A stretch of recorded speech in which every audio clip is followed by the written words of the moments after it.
Yazid বাহিনী ইমাম হুসাইনকে একটা ডাক দিয়ে বলল, ইয়া হুসাইন, ওই ফুরাত নদীর দিকে চাইয়া দেখো কেমন ঢেউ খেলছে রে।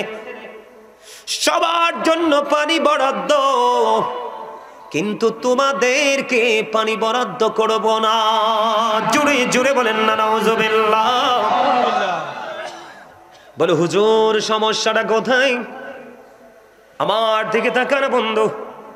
ইয়াজিদ কিন্তু হিন্দু ছিল না, খ্রিস্টান ছিল না, বৌদ্ধ ছিল না, সে কিন্তু মুসলমান ছিল। কিন্তু সে প্রথম দিকে মুসলমান ছিল। তার বাবার নাম হলো আমির মুআবিয়া। সে ছিল সচ্চা একজন রাসূল প্রেমিক। সুবহানাল্লাহ বলেন না কেন? এখন কি আর ইয়াজিদ মুসলমান আসেনি? কিটা হইছে? আরে বেঈমান কাফিরের চাইতেও তো নিকৃষ্ট। ঠিক কিনা বলো?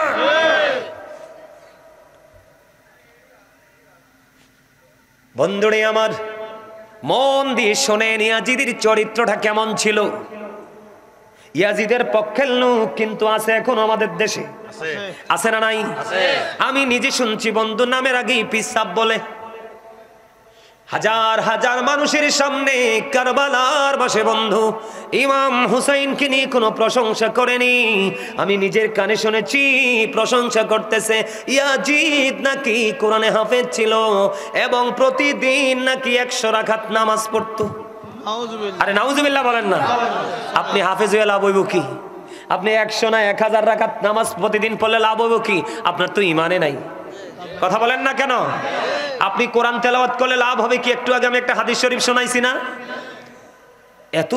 এত ভদ্র থাকবে কিন্তু তার ঈমান থাকবে না। তার কণ্ঠের কোরআনের মধুর বাণী আপনি মুগ্ধ হয়ে যাবেন। রাসূল বলেছেন তার সিনায় নাই কোরআন, শুধু জিহ্বার বাইরে, জিহ্বার এরিয়াটার মধ্যে। জোরে জোরে কন্না নাউজুবিল্লাহ। বন্ধুরে আমার, আগে আমি কোরআনের 2টা আয়াত আপনাদেরকে শোনাবো শুধু বেঈমান সম্পর্কে। আল্লাহ রাব্বুল আলামিন পবিত্র কালামে হাকিমের মধ্যে বলেছে, ইন্নাল কাফিরিনা কানু লাকুম আদুওয়াম মুবিনা। আল্লাহ রাব্বুল আলামিন বলেছেন, the heretics are the eternal enemy of the believers. ঈমানদারদের প্রকাশ্য শত্রু হলো বন্ধু বেঈমানেরা। নাউজুবিল্লাহ কইতেন না? এখন বেঈমান সম্পর্কে আল্লাহ আরো বলেছেন, উইদ্দাত লিল কাফিরিন, তাদের আরেক নাম হলো তারা কাফের। আল্লাহ কাফেরদের জন্য বরাদ্দ করে রেখেছে অনন্তকাল তারা থাকবে জাহান্নামে, যে বর্ণনা দিয়ে শেষ করা যাবে না। ও বন্ধু, এইরকম একজন লোক ছিল ইয়াজিদের উপদেষ্টা, যার নাম ছিল বন্ধু শারজুন বিন মানসুরুর রুমি, যিনি ছিলেন একজন ইহুদি। আপনারা এখন দেখেন ইসরায়েল আর ফিলিস্তিনের দিকে নজর দিয়ে দেখেন বন্ধু, কোন কুকুর কেমনে কামড়ায় না। ঠিক কিনা বলেন?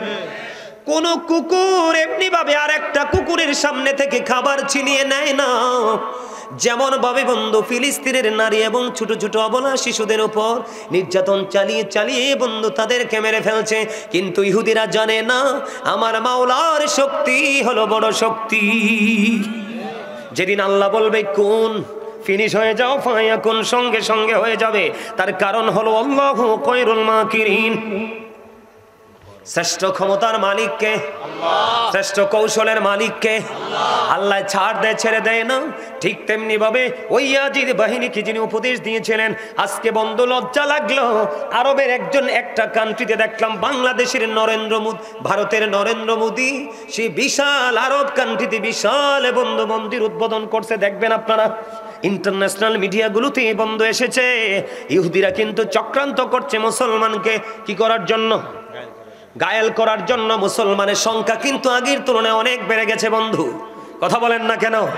এটা কিন্তু আমাদের জন্য বিশাল বিজয়ের এক সম্ভাবনা।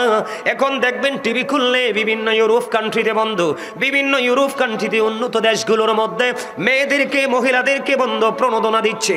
তুমি যদি এতটা বাচ্চা প্রসব করতে পারো, একটা বাচ্চা প্রসব করলে রাষ্ট্রীয় সুবিধাগুলো ভোগ করবা। তাদের এই বাচ্চা প্রসব মূল টার্গেট নয়, তাদের মূল টার্গেট হলো মুসলমানের জনগোষ্ঠীকে ওভারটেক করে, তাদের জনগোষ্ঠী বৃদ্ধি করে মুসলমানের সবচেয়ে বড় শক্তিকে ধ্বংস করা। বিজয়ী কি তারা হতে পারবে? আপনাদেরকে বলি বন্ধুরে আমার, 557 সনের খবর এখান থেকে আবার শুরু করব। টাইম আছে নি? ওয়াজ চললে সমস্যা নাই তো? আপনারা কোনো বিরক্ত হবেন নি? আমার কিন্তু যদিও প্যান্ডেলটা আইসা সত্যি আমার পছন্দ হয় নাই, অহংকার করে কই নাই। আমার এই পাগলার ফোন পাইয়া আমি মনে করছি একটা মোটা সুটা বড় একটা প্রোগ্রাম হইব না, ইয়ে দিয়ে একবারে ছুটু আমারে কইতেছে হুজুর টেনশন করেন না, সবটি প্রেমিক। সুবহানাল্লাহ কন্যা আমারে কিন্তু আইতে আইতে কইছে হুজুর মন খারাপ করেন না, 99% প্রেমিক। কার প্রেমিক? রাসূল প্রেমিক। কারণ রাসূল প্রেমই হলো ঈমান। আলা আলা ঈমান আল ঈমান লা মুহাব্বাতা লা। নবীর প্রেম নাই তো কিচ্ছু নাই। আপনি দেখেন নবী ছাড়া কি কোরআন বুঝতে পারা সম্ভব? হাদিস বোঝা সম্ভব? নামাজ সম্ভব? রোজা সম্ভব? কোনো কিছু সম্ভব না। আপনার মিজানের পাল্লার জন্য যেই পুঁজি প্রয়োজন, প্রত্যেকটা পুঁজি আপনি নিতে হলে রাসূলকে প্রয়োজন, মাস্ট বি। ঠিক কেনা বলা আর জোরে। আরে কি মনে করছেন রাসূল কয় I am from the light of Allah and everything has been created from my light. আমি আল্লাহর নূর থেকে, সৃষ্টির সব আমি নবীর নূর মোবারক থেকে। সুবহানাল্লাহ কন্যা। নূর কইলে তো অনেকে মন খারাপ করে, কিন্তু ওয়ার্ড মিনিং তো জানে না, শব্দের অর্থ জানে না। এখন আমি কি করব বলেন তো? আচ্ছা এটা কি আলো না? এই লাইটটা দেওয়ার কারণে কি অন্ধকার দূর হয়ে গেছে না? এটাই তো নূর। এটা কি নূর? শব্দটা চেঞ্জ, ওয়ার্ডটা চেঞ্জ। বাংলাতে বললে বলতে হবে আলো, আরবিতে বলতে হবে নূর, ইংলিশে বলতে হবে লাইট। নবী আসার কারণে পৃথিবীকে অন্ধকার হয়েছে না আলো হয়েছে? আরো জোরে। তো এটা নূর না? তো আপনারা মন খারাপ করেন কেন? বোঝার সমস্যা না? বন্ধু আমার দিকে তাকান, ইহুদিদের চক্রান্তের কথা বলছে। আপনারা মদিনায় গেছেননি? মদিনায় জিয়ারত করছেন, এখানে লোক আসেননি? হাত তুলে দেখান। মদিনা শরীফ রাসূলের রওজা মোবারক জিয়ারত করছেননি? কি দিয়ে সীসা ডালা দেয়াল দেখছেন না? দেখছেন না শক্ত প্রাচীর নবীজির রওজা মোবারকের চারপাশে? কেন হলো বন্ধু?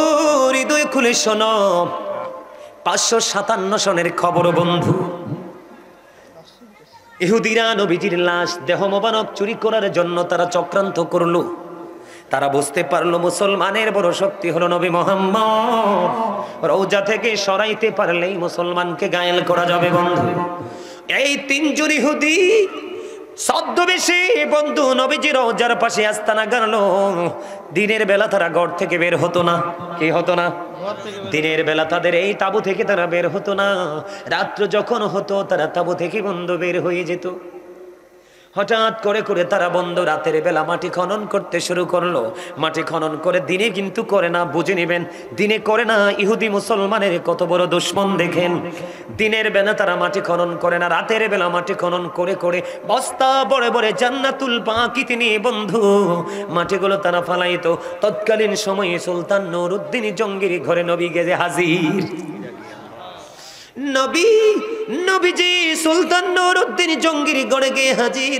সুলতান ষড়যন্ত্র চলছে রে, মানুষের ছবিগুলো পর্যন্ত নবী দেখিয়ে দিলেন।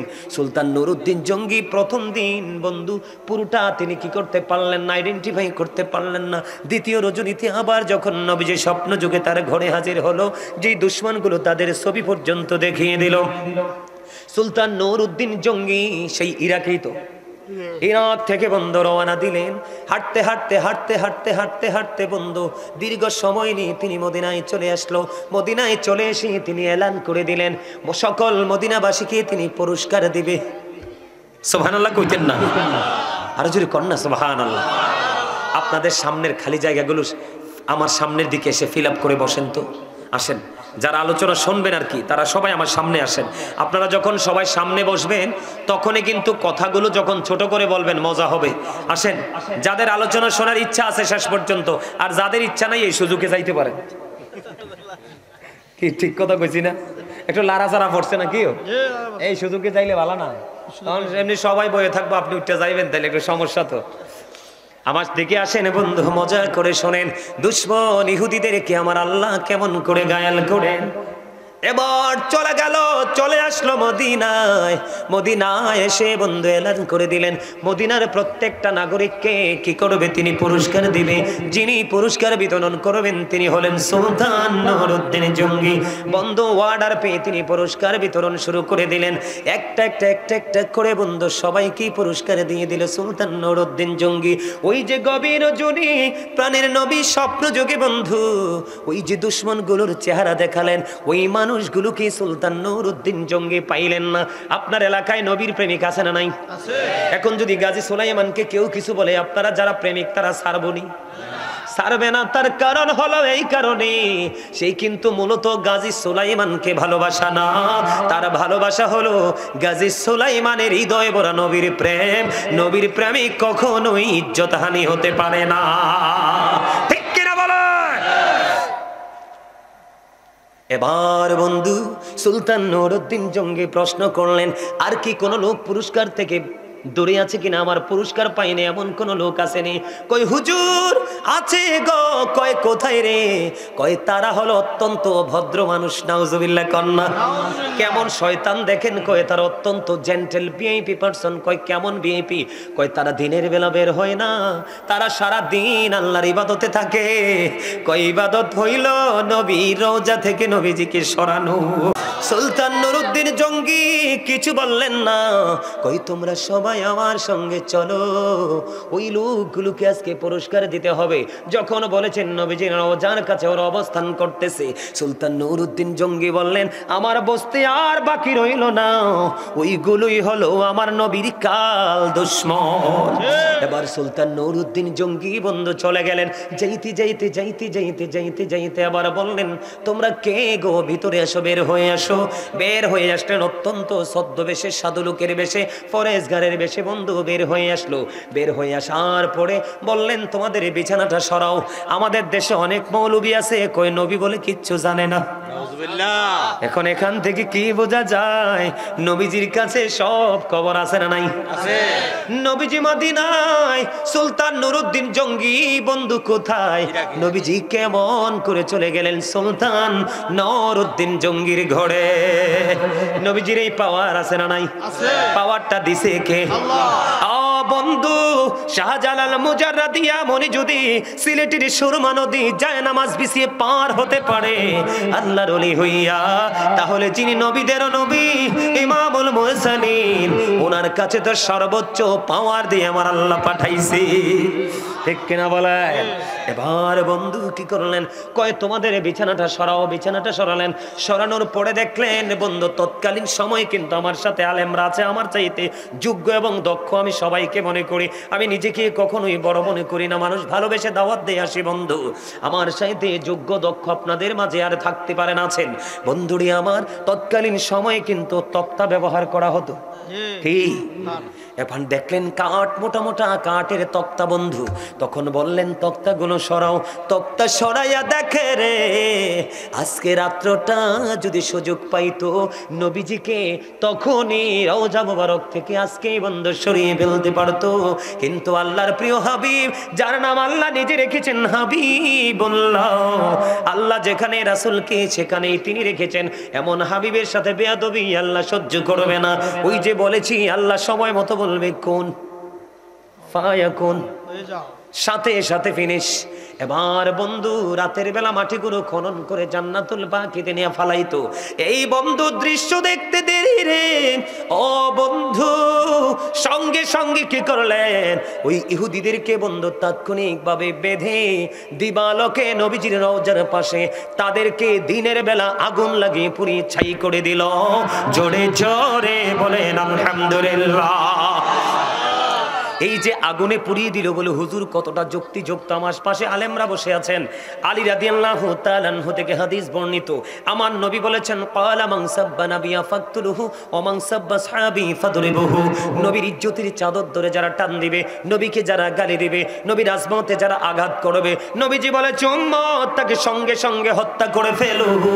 সাহাবায়ে কেরামকে গালি দিলে, সাহাবীদের ইজ্জত নিয়ে টানাটানি করলে তাদেরকে তোমরা বাইন্দা পিটাও। হাদিস শরীফ। ওমা ডরাইছেন নি কোন? পাগল কই নবী কি কইছিনি মারতো? আরে নবী শেষ তো কইছে দইরা, কইছে একবারে সেচ্চা ফিনিশ করে দাও, একবারে মাটির তলে। কোথায়? আরে মিয়া বুখারীতে এসেছে হাদিস খানা, নবীজির সাথে বেয়াদবি করার কারণে এক খ্রিস্টানের 3 দিন মাটি দেওয়ার পরে 3 দিনই মাটি থেকে আউট করে দিয়েছে। সর্বশেষে খ্রিস্টানের লাশ তার আপন স্বজনরা মাটির বাইরে ফেলে চলে গেছে। কইটা পৃথিবীর কোনো মানুষের কাজ না, স্বয়ং গডের কাজ। নবী এমন পাওয়ারফুল জিনিস আপনারা তো বুঝেন না, কারণ নবীজি কত বড় নিয়ামত চর্চা করে। সারা পৃথিবীর পানিকে যদি কালি বানানো হয়, সারা পৃথিবীর গাছকে যদি কলম বানানো হয়, কোনোদিন নবীকে নিয়ে লিখে শেষ করা যাবে না, কিন্তু গাছ আর কলম শেষ হয়ে যাবে। তাহলে কি বুঝলেন এবার? বন্ধু তাদেরকে পুড়িয়ে ফিনিশ করে দিল। ফিনিশ করতে দেরি, নবীজির কদমে পড়ে সুলতান, কান্দে নবী গো, ও প্রাণের নবী গো, আমার যদি কোনো গোস্তাকি বা বেয়াদবি হয়ে থাকে গো নবী, আমাকে ক্ষমা করে দিয়েন। বন্ধু আবেগ আপ্লুত হয়ে সুলতান নুরুদ্দিন কাঁদতে কাঁদতে কাঁদতে কাঁদতে বন্ধু একেবারে এমন ইমোশনাল হয়ে গেলেন বন্ধু, যেটা বলা যায় না। তারপরে সেই সময়ে 557 সনে নবীজির রওজার চারপাশে সীসা ডালা দেওয়াল করা হয়েছে, জানে তারা পৃথিবীর কোনো কুচক্র যেন কোনোদিন রওজা মোবারক থেকে নবীজিকে নিতে না পারে। জোরে জোরে সুবহানাল্লাহ। ঠিক তেমনি ভাবে বন্ধু আজ পর্যন্ত ইহুদিরা চক্রান্ত করছে, যেমনি করেছিলেন 61 হিজরিতে, যিনি জান্নাতে যুবকদের সর্দার হবে 2 ভাই, ইমাম হাসান হুসাইন 2 ভাই, নবীজির কলিজার টুকরা। এই যে বন্ধু আবারও আসছে ইহুদির কাছে, তার নাম ছিল বন্ধু শারজুন বিন মানসুর রুমি, যিনি ইয়াজিদের উপদেষ্টা ছিল। তার কাজ ছিল বন্ধু দিনের বেলা বানর নাচানো, রাত্র যখন হতো মদের আসর বসাতো। অসৎ নারী কিন্তু যুগে যুগে ছিল, কথা কন না কেন? তারা শুধু বেগানা পুরুষ খুঁজতো, কিছু নষ্ট পুরুষ আছে, তারাও কিন্তু নষ্ট কিছু নারী খুঁজতো। ঠিক বন্ধু ইয়াজিদের উপদেষ্টা শারজুন বিন মানসুর রুমি, এই জন্য বলি ইয়াজিদ ইজ ক্যারেক্টারলেস। কথা বলেন না কেন? ইয়াজিদ হলো 100% চরিত্রহীন। রাত্র যখন হতো মদের আসর বসানো হতো, অসৎ নারীদেরকে নিয়ে নাচানাচি যা করার তাই করতো। জোরে জোরে বলেন না নাউজুবিল্লাহ, আর জোরে বলেন না নাউজুবিল্লাহ। তবে ইয়াজিদের কৌশল কিন্তু এখনো পৃথিবীতে কিছু লোক ব্যবহার করতেছে। ইয়াজিদ কিন্তু প্রকাশ্যে কিন্তু মসজিদ ভাঙ্গে নাই, প্রকাশ্যে কোনোদিন মাদ্রাসা ভাঙ্গে নাই, কোনোদিন সে প্রকাশ্যে কোরআনের উপর আঘাত করে নাই। তার ইয়াজিদিয়াত হলো মুখে হলো ইসলামের কথা, আর অন্তর থেকে ইসলামকে ধ্বংস করার পায় তারাই হলো ইয়াজিদিয়াত। ঠিক কিনা বলেন বন্ধুরে? আবার এমন করে করে বন্ধু ইয়াজিদ আস্তে আস্তে করে ইয়াজিদকে গায়েল করলেন, পৃথিবীর লোভ লালসা দেখালেন। 61 হিজরিতে বন্ধু কারবালাটা হলো। 63 হিজরিতে বন্ধু 3 দিন ইয়াজিদ বাহিনী কি করেছে? মসজিদে নববীর মধ্যে আজান দিতে দেয়নি। মসজিদে নববীর মধ্যে বন্ধু ঘোড়া রাস্তা বল বানিয়েছে, আজান দিতে দেয়নি, নামাজ পড়তে দেয়নি। যেই মসজিদে নববীতে নামাজ পড়লে 50,000 রাকাতের সওয়াব। জোরে জোরে কন্যা সুবহানাল্লাহ। বন্ধু তোমরা জানো না, এই 63 হিজরিতে ইয়াজিদ বাহিনীর তাণ্ডবে ওই তৎকালীন সময়ে 1000-এরও বেশি নারী রে ইয়াজিদ বাহিনীর তাণ্ডবে অবৈধ সন্তান প্রসব করেছে। জুরে জুরে বলেন না নাউজুবিল্লাহ। আপনারা বলেন তারপরেও কি ইয়াজিদের চরিত্র নিয়ে কথা বলা যাবে না? কথা কন না কেন? এমন একটা চরিত্রহীন। আমি মাঝখান দিয়ে একটু জায়গা রেখে এসেছি। আচ্ছা, মদ কি হালাল না হারাম? আল্লাহর কোরআনে আল্লাহ রাব্বুল আলামিন বলেছেন, ইন্নামাল খামরু ওয়াল মাইসিরু ওয়াল আনসাবু ওয়াল আজলামু রিজসুম মিন আমালি শাইতান। আল্লাহ বলেছেন মদ, জুয়া। আপনাদের এলাকায় জুয়া খেলুন না আসেনি? জুয়া খেলতে খেলতে বিবির শাড়ি পর্যন্ত বন্ধক দেয়, শেষ পর্যন্ত বিবি পর্যন্ত বন্ধক দিতে বাধ্য হয়। তার কারণ হলো তার মস্তিষ্কটা বিকৃত হয়ে যায়। আল্লাহ বলেছেন বন্ধু মদ, জুয়া, মূর্তি। আমাদের দেশে মূর্তি আছে না নাই? মূর্তির পিছনে মুসলমানের বাচ্চা দৌড়ায় কি দৌড়ায় না? এ বন্ধু মদ, জুয়া, মূর্তি, ভাগ্য গণনা করা, রাশি গণনা করা, এগুলো ঘৃণ বস্তু, শয়তানের কাজ। জোরে জোরে কন্যা নাউজুবিল্লাহ। এটা আমার কথা না, আল্লাহর কথা।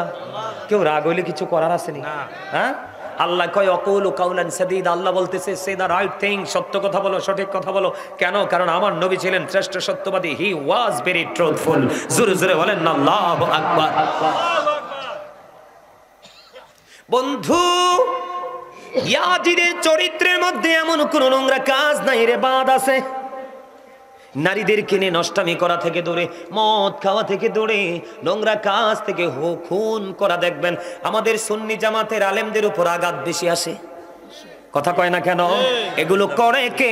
এগুলো করে ইয়াজিদের দোসররা। কথা কন না কেন? আরো জোরে। আপনারা বিশ্বাস হয় না? জীবনে শুনছেননি কোনোদিন কোন সুন্নি সংগঠন কোন বাতিলের গায়ে হাত দিতে? কিন্তু সুন্নিরা রাতের অন্ধকারে আঘাতপ্রাপ্ত হয়। এগুলো যেমনি করে ওই যে রাসূলের আহলে বাইতকে আঘাত করেছিল, ঠিক ধারাবাহিকতা তারা এখনো পর্যন্ত ধরে রাখে। দেখবেন নবীর প্রেমিক কথা বললেই কিন্তু তাকে 4টা 5টা সে ধরতে চায়, কিন্তু সাচ্চা নবীর প্রেমিকের কাছে কিন্তু 100 না 1 কোটি আসলেও লাভ নেই। বাংলাদেশের ইতিহাসে একটা নজিরবিহীন ঘটনা আছে, সেটা হলো বাংলাদেশের ইতিহাসে এই পর্যন্ত কোন নবীর প্রেমিকের সাথে বাহাস করে কোন বাতিল জিততে পারে নাই। কথা বলেন না কেন? আপনারা অনলাইন ঘেটে দেখবেন ইদানিং যে বাহাসগুলো হয়েছে কি নজিরবিহীন পরাজয় হয়েছে। কারণ নবীর প্রেম হলো ঈমান, ঈমানের শক্তি হলো একজন ঈমানদারের সবচেয়ে বড় পুঁজি। কথা কন না কেন? বন্ধুরে আমার, 700 সাহাবীকে অতর্কিতভাবে হত্যা করেছে। 63 হিজরিতে 1000-এরও বেশি মহিলাকে ধর্ষণ করেছে বন্ধু। তারা অবৈধ সন্তান প্রসব করতে বাধ্য হয়েছে বন্ধু। তৎকালীন সময়ে পবিত্র ভূমির রে 10,000-এরও বেশি মানুষকে অতর্কিতভাবে তারা হত্যা করেছে। তারপরেও কি বলবেন? ইয়াজিদ বাহিনী নিয়ে কথা বলা যাবে না। এদের লোভই ছিল শুধু পৃথিবীর লোভ লালসা। জোরে জোরে বলেন না নাউজুবিল্লাহ। বন্ধুরে আমার, দেখতে দেখতে দেখতে দেখতে বন্ধু আমার নবীজি চলে যাওয়ার আগে পৃথিবী থেকে উম্মে সালমা রাদিয়াল্লাহু তাআলা আনহাকে কিছু মাটি দিলেন। সালমা রে, মাটিগুলো তুমি যত্ন করে রেখে দাও। সালমা, এই মাটিগুলো যেদিন দেখবা রক্তে লাল লাল হয়ে গেছে রে, সেই দিনই মনে করবা আমার কলিজার টুকরা শহীদ হয়ে গেছে। বন্ধু, 61 হিজরি মুহররম মাসের 10 তারিখ দুপুর বেলা উম্মে সালমা রাদিয়াল্লাহু তাআলা আনহা তিনি চাইয়া দেখলেন নবীজি দুলাবালিতে দোসর হয়ে আছে। নবীজির হাতের মধ্যে বোতল ভর্তি রক্ত দেখা যায়।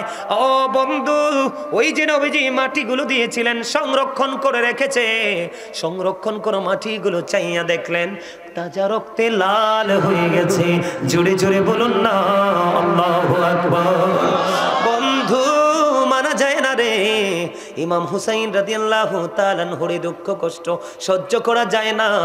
ও বন্ধু, ইমাম হুসাইন রাদিয়াল্লাহু তাআলা আনহুকে যিনি কুফা পর্যন্ত ইয়াজিদের প্রতিনিধি, ইয়াজিদের পক্ষ থেকে যিনি কুফা পর্যন্ত নিয়েছিলেন হত্যা শহীদ করার জন্য, তার নাম ছিল বন্ধু হুর। আমি কিন্তু মর্মান্তিক জায়গায় চলে যাচ্ছি। হুর তিনি যুদ্ধ শুরু হওয়ার আগে তিনি ইমাম হুসাইনকে ডাক দিয়ে বললেন, ওগো আলী মুকাম, আমি আপনাকে আজকে কুফা পর্যন্ত এগিয়ে নিয়ে এসেছি, আপনাকে দুশমনদের সামনে তুলে ধরেছি। আমি এক বুঝতে পেরেছি, আমার একদিকে জান্নাত আর একদিকে আমার জন্য অবস্থান করছে জাহান্নাম। আমি আজকে জান্নাত আমার জন্য বাছাই করে নিলাম। যিনি ইয়াজিদের পক্ষে সবচেয়ে বড় বীর, তার নাম হলো হুর, যিনি কুফা পর্যন্ত নিয়ে গেছেন, যুদ্ধক্ষেত্র পর্যন্ত। আলী মুকাম গো, এখন যদি আমি আপনার কাছে আল্লাহর কাছে তওবা করে ক্ষমা চাই, আহলে বাইতের প্রেমে পড়ে, তাহলে আল্লাহ রাব্বুল আলামিন আমাকে ক্ষমা করবে কিনা? এবার ইমাম হুসাইন রাদিয়াল্লাহু তাআলা আনহু বললেন, সত্যি যদি ক্ষমা চাও আল্লাহ ক্ষমা করে দিবে। বন্ধু, তিনি তওবা করলেন, হুসাইনের পক্ষে শহীদ হয়ে গেলেন। ইমাম হুসাইন বললেন, তুমি আমার কাছে আসো। এবার বললেন, আলী মুকাম, ও রাসূলের কলিজার টুকরা, আমি আপনার পক্ষে সর্বপ্রথম শাহাদাতের সোদা পান করব। আপনার জন্য সর্বপ্রথম আমি শিশাডালা দেয়াল হয়ে যাব। আমি আপনার কদমে জীবিত ফিরব না, শহীদ হয়ে আমি আপনার কদমে আসব। আহলে বাইতের প্রেমে সর্বশেষ মুহূর্ত, একেবারে যুদ্ধ শুরু, তার পূর্বক্ষণে কি হয়ে গেলেন? জান্নাতি হয়ে গেলেন বন্ধু। ধীরে ধীরে ধীরে ধীরে একক যুদ্ধ শুরু। হযরত আলী আকবর বন্ধু তিনি কি করলেন? ইমাম হুসাইন রাদিয়াল্লাহু তাআলা আনহুর কাছে সাহায্য চাইলেন, অনুমতি চাইলেন, অনুমতি ওনাকে দেওয়া হলো। হযরত আলী আকবর যুদ্ধের ময়দানে চলে গেল।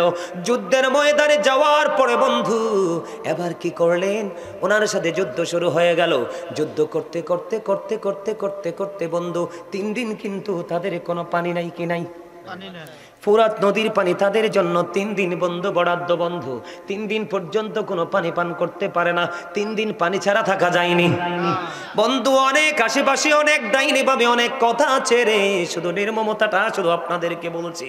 আলী আকবর গেলেন, যুদ্ধ করতে করতে দৌড়ে চলে আসলেন। আইসা ইমাম হুসাইন রাদিয়াল্লাহু তাআলা আনহুকে একটা ডাক দিলেন। ডাক দিয়ে বললেন, বাবা বাবা গো, আমাকে একটু পানি দাও না, আমি ওই ইয়াজিদ বাহিনীর উপর হায়দার আক্রমণ চালাবো। এবার ইমাম হুসাইন জিহ্বা শুষ্ক জিহ্বাটা বের করে দিল, ডাক দিয়ে বলতেছেন বাবা গো আমার কাছে পানি নাই রে, আমি কেমন করে তোমাকে পানি দিব গো বাবা। আমার যখন পানির তৃষ্ণা লাগতো আমি আমার কলিজার টুকরা নানার কাছে যাইতাম, আমার নানার জিহ্বা মোবারক যখন বের করে দিত আমি জিহ্বা চষে চষে আমার পানির তৃষ্ণা মিটাতাম। বাবা গো জিহ্বাটা বের করে দিলাম গো, আমার জিহ্বাটা তুমি চষে নাও। এই শুষ্ক জিহ্বাটা চষলেন বন্ধু, চষতে চষতে চষতে চষতে এখান থেকে বের হয়ে চলে গেলেন আবার যুদ্ধের ময়দানে। যুদ্ধের ময়দানে যুদ্ধ চলতেছে, হঠাৎ করে বন্ধু বাবা বলে একটা চিৎকার করলেন। চিৎকার করতে দেরি যাইয়া দেখলেন আলী আকবরের বুকে তীর বিঁধল গো। ও বন্ধু আলী আকবর মাটিতে লুটিয়ে পড়লো।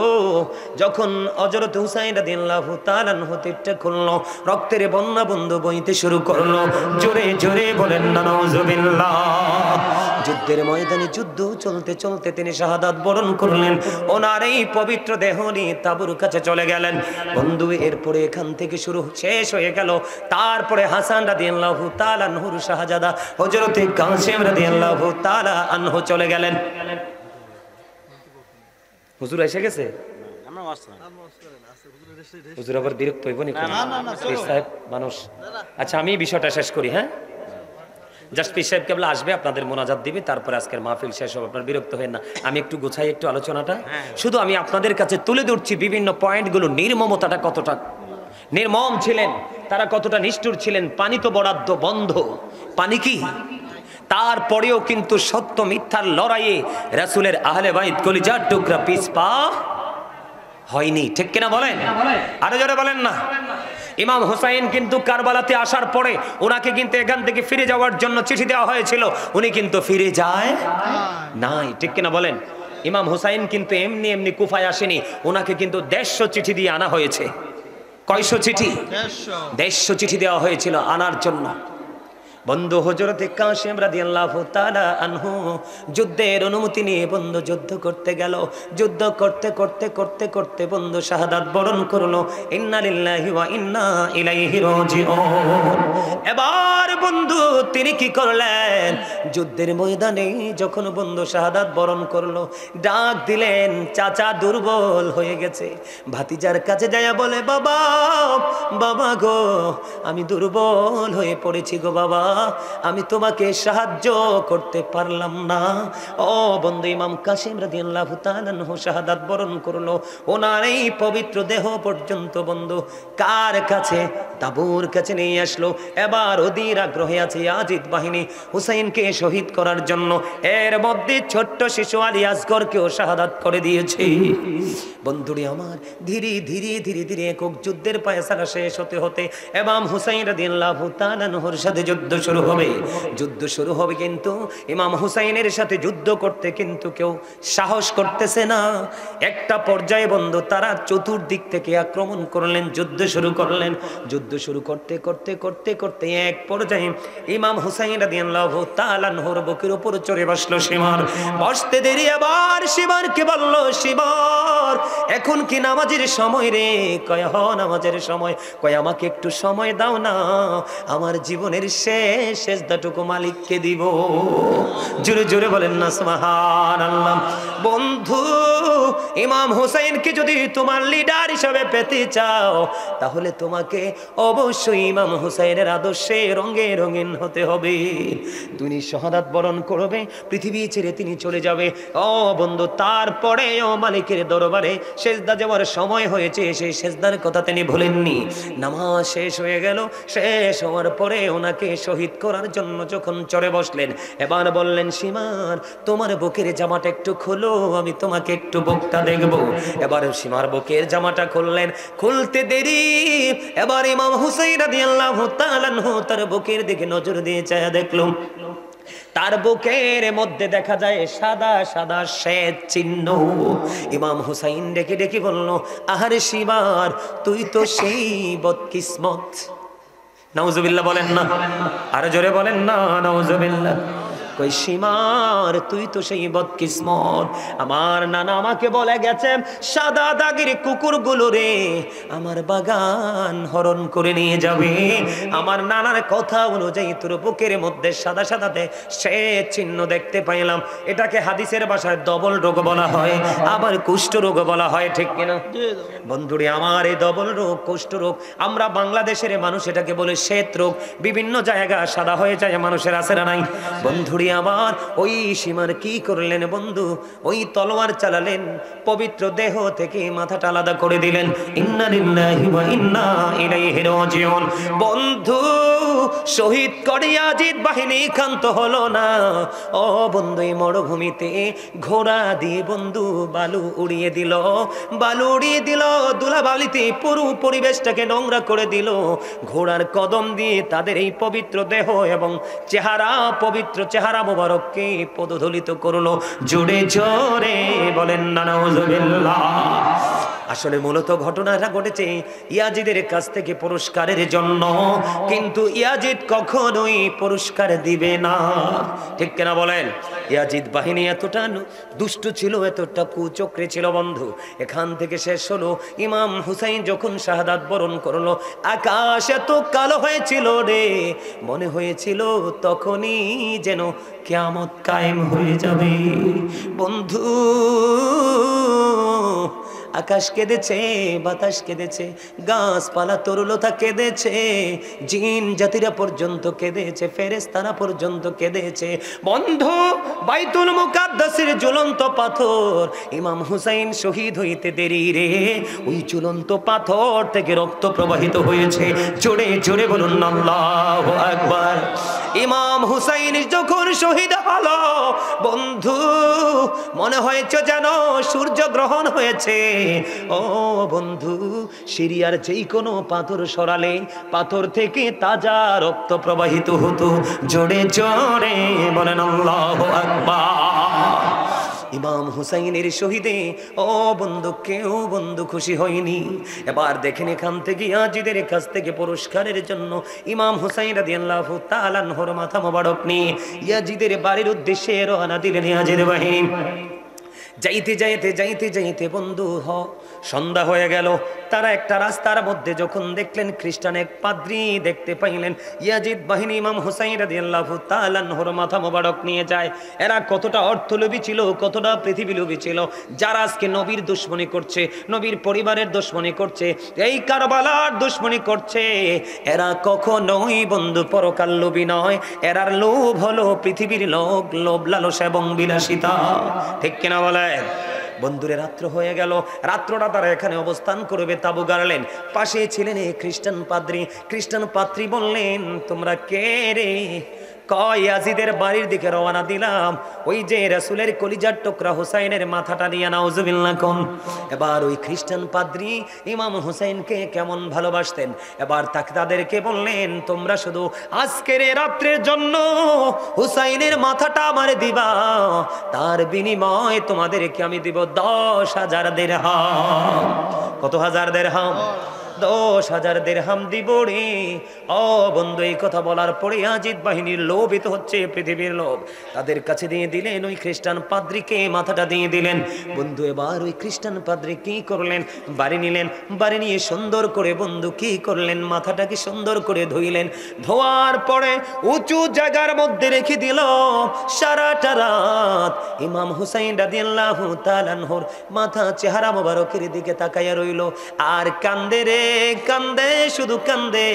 সারাটা রাত বন্ধু চোখের জল বিসর্জন দিয়েছে। হাদিস শরীফের মধ্যে এসেছে ওই খ্রিস্টান পাদ্রী বলতেছেন, আমি নজর দিয়ে চায়া দেখলাম রাত্র যখন গভীর হলো, একেবারে ধবধবে সাদা একটা নুরানি পাখি রে সারাটা রাত ইমাম হুসাইনের মাথা মোবারক তওয়াফ করেছে। জোরে জোরে কন্যা সুবহানাল্লাহ। নৌরানি পাখি। সম্মানিত উপস্থিতি, ইমাম হুসাইন রাদিয়াল্লাহু তাআলা আনহু, আপনারা কারবালার যদি পুরো ঘটনা শুরু থেকে শেষ পর্যন্ত শুনতে পারেন তাহলে বুঝতে পারবেন ইয়াজিদ বাহিনীর তাণ্ডব কত ভয়ঙ্কর ছিল। একমাত্র ইমাম হুসাইন রাদিয়াল্লাহু তাআলা আনহু শাহাদাত বরণ করেছে। আপনারা শুধু ইমাম হুসাইন রাদিয়াল্লাহু তাআলা আনহুর কথা বলেছেন, আপনার হাসান রাদিয়াল্লাহু তাআলা আনহুকেও কিন্তু শহীদ করা হয়েছিল, বিষ মিশিয়ে ওনাকে শহীদ করা হয়েছিল, সেটাও কিন্তু ইয়াজিদের কুপরামর্শে। নাউজুবিল্লাহ বলেন না, আরো জোরে। ইরশাদ কাবলাকে নিয়ে আসে। সম্মানিত উপস্থিতি, আমি আর আলোচনা করব না, সবাই সর্বশেষে আপনাদেরকে কিছু কথা বলবো। আমরা আমাদের সমাজে, আমাদের দেশে সুদ আছে না নাই? আমরা যদি